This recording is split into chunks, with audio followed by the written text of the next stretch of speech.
गजेंद्र, इंद्र के जैसा बलवान एक हाथी अपने परिवार के साथ बड़ी प्रसन्नता के साथ रहता है। नदी में एक दिन स्नान करने गया, मगर ने पैर पकड़ लिया।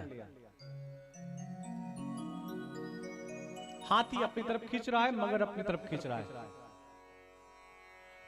जल में रहने वाले प्राणी का बल जल में ज्यादा होता है,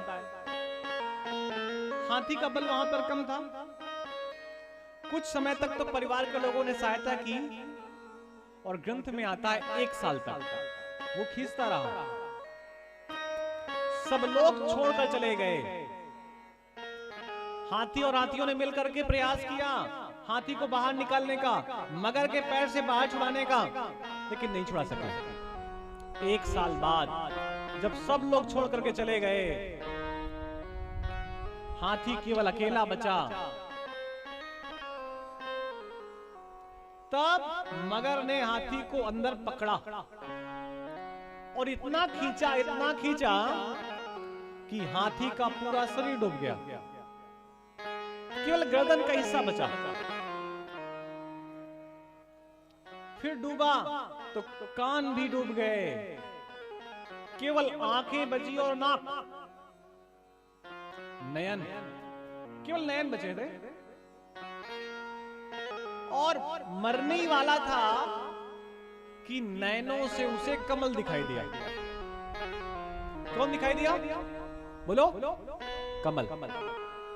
तो कमल नयन की याद आ गई। किसकी याद आ गई? कमल नयन की। तो उसको ऐसा लगा कि जब प्राण निकलने वाले हैं तो चलो मृत्यु के समय पुण्य कार्य कर लिया जाए।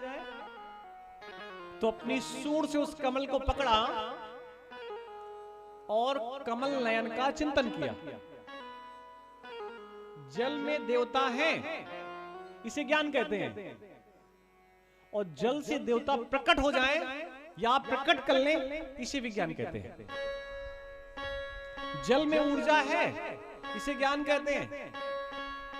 और जिन्होंने जल से ऊर्जा बना ली, बिजली बना ली, उसे विज्ञान कहते हैं। उसने सुना था कि भगवान सब जगह है, भगवान जल में भी है, थल में भी है, गगन में भी है, अंबर में भी है, वायु में भी है, लेकिन जल में डूबा हुआ था। तो उसे ऐसा लगा भगवान जल में भी है। तो कमल ने इनको पुकारा, वो दौड़ करके आए और इससे पहले कि वो कोई बात कहते, हाथ से सुदर्शन चल पड़ा